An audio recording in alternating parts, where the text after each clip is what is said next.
Republican presidential candidate Ron Paul is leading the race in Iowa. Our Washington editor Al Hunt sat down with the Texas congressman in Sioux City, Iowa. The controversial candidate shared his views on guilt by association and other topics. You know, I'm a strict constitutionalist. I want to balance the budget. I want to cut spending. I don't want to go to war unless we declare the wars. I want to protect civil liberties.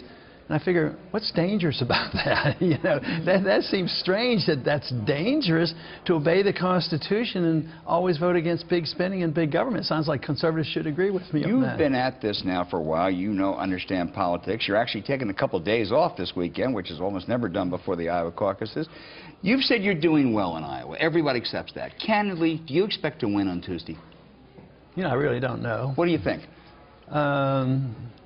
Well, I'm going to come in, I think, first or second, but, you know, I just don't ever make those kind of bold predictions, say, oh, I'm going to win, I'm going to win, because I really don't know. But if I did come in fifth or sixth, you know, that would be a real shocker. Well, so I'm going to do well, but to predict, I just don't know. Okay, let's say if you should come in first. All Republican candidates are for cutting spending, they're for reducing taxes, they're for eliminating Obamacare. What message would a Paul victory send? Well, then I'm serious, because they haven't proposed any cuts. Nobody in Washington, Republicans or Democrats, or the other candidates, there's no serious cuts.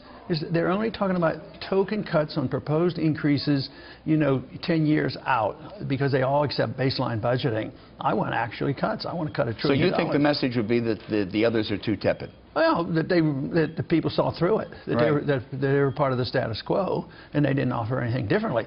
Foreign policy would be the same, the Federal Reserve policy would be the same, spending policies would be the same, deficits don't matter, it would be all the same thing. And that's true of the other 6 candidates, right? Oh, I think so. I don't see any actual cuts.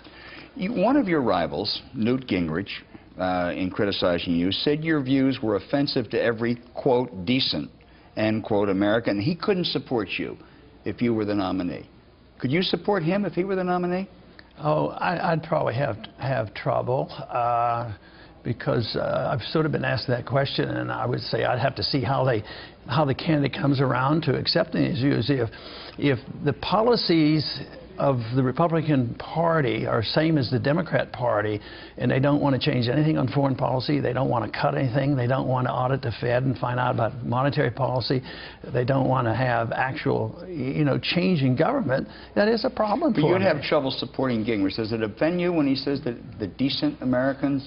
You know, I guess after you've been in this business for a while, you know, you don't have time to be offended. For more of Al's interview with Congressman Ron Paul, tune into Political Capital tonight, 9 p.m. Eastern, right here on Bloomberg Television.